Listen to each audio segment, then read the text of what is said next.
Hi there. Today I'm going to talk to you about Immersive Reader. I also have a video that's explaining exactly how Immersive Reader works. This video's purposes is really just for the review. So to find out if it's worthwhile and if you should be using it in your distance education classroom. Let's talk about the elephant in the suite, first of all. This feature is not meant to be a hosting location for your entire distance education lesson.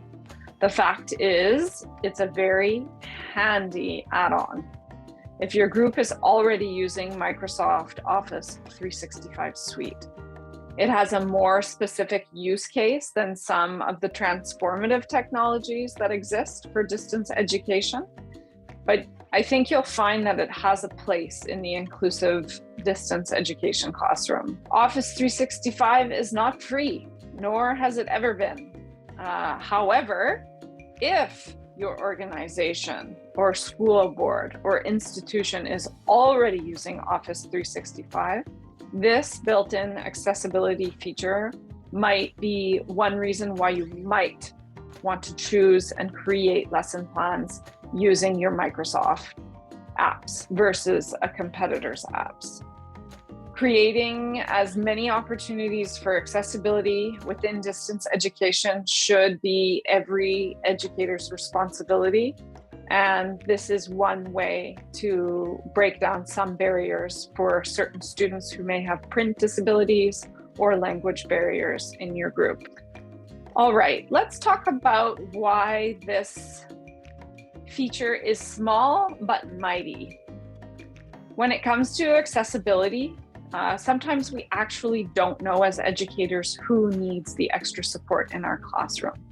Yes, we often have identified students with disabilities and ones that are able to advocate for themselves and make sure that the supports are being met and in place. This is very important. But it's also important to recognize is that many students deal with barriers in day-to-day lives, and we can't always know who needs what at every moment, especially when we're outside of the regular classroom and we don't get to interact with our students on the same level as we would if we were seeing them face-to-face. If we offer Immersive Reader to all of our students, then those students who have accessibility issues or barriers that we don't see can receive the support that can make a difference between whether they are fully included in your classroom or not.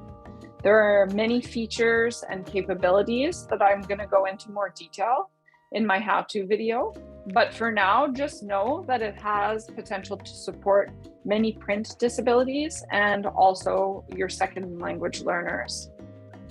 When it comes to ease of use, there's a ton of tech support and how-to videos and electronic performance support systems that are available within the Office suite. This tool definitely does not provide hypermediality, but instead it unlocks a barrier of content that may be text heavy.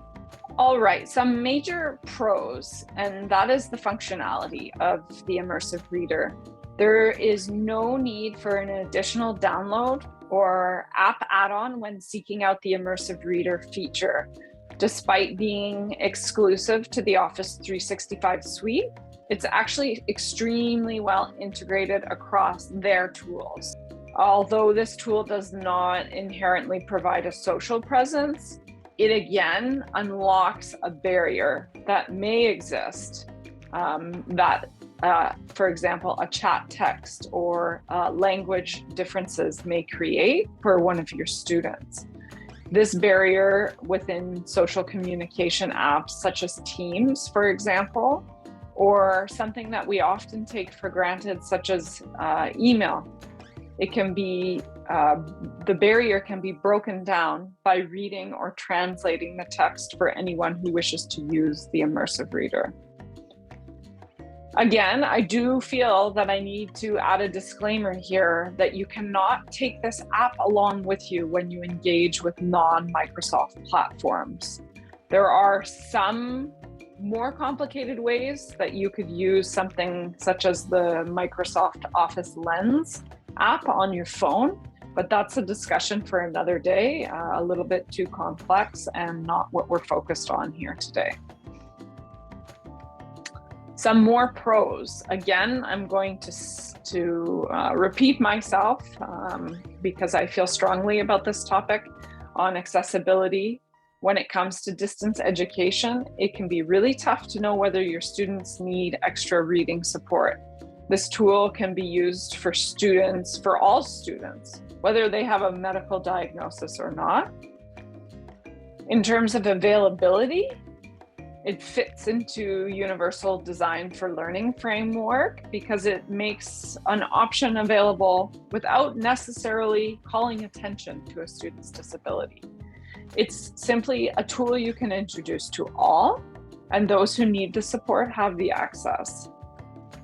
In terms of integrity, again, because the content being created for distance education is already primarily digital content, this tool can maintain the integrity of a student who may have a print disability or needs extra support. Just because I have a disability does not mean that I necessarily want to disclose it to my peers and teachers every single semester. I recommend teaching this tool to all of your students and allow those who benefit from the advantages that it affords to use it. In terms of transferability, the tool can be used across multiple platforms such as laptops, tablets, mobile phones, and multiple Microsoft apps. Therefore, a student who uses it for email can also use it for PowerPoint, etc. There's many different abilities. There are some important considerations to keep in mind. In order to give you an honest review, I have to bring those to your attention. The integration, you really can't take this tool with you when you leave the Office suite. So for students who need text-to-speech software everywhere, other programs such as Natural Reader or WordQ are a better solution for the long term. In terms of required equipment, it does again require the Office 365 suite and access to the internet. So we know that Office 365 is not free, and any student that has broadband issues could be at a disadvantage in your distance education classroom. In terms of security though, Office 365 and Microsoft in general has a reputation of being more secure than its competitors. However, nothing on the internet is free from threats, unfortunately. Sometimes security is only as good as an individual's password. When it comes to the SAMR model, and we're talking about substitution, augmentation, modification, or redefinition, I would put the Immersive Reader in the augmentation category. The text on the online document or within the lessons does remain the same. This integrated tool actually enhances the experience by reading or translating or offering customizations to suit the learner. Remember that the goal isn't always to use the most sophisticated tool. This tool, in my mind, is all about empowerment over sophistication. Overall, I would recommend this tool based on the empowerment and the accessibility that it can bring to your students. You may introduce this tool to an entire distance education class of 40, and perhaps only 5 students will need it on a regular basis. But for those 5 students, it could mean the difference of being fully included or not into your curriculum. So it's really important. All right, some things not to forget. Please do take time to watch the how-to video because it really sheds a light on the capabilities of the Immersive Reader. This is just a review. You will find out different aspects of the tool and how you can support different kinds of student barriers. The link will be provided in the notes below if you're looking for it. If you already are using the Office suite with students, in my opinion, it is 100% worth it to take the time to introduce this feature to your distance education group.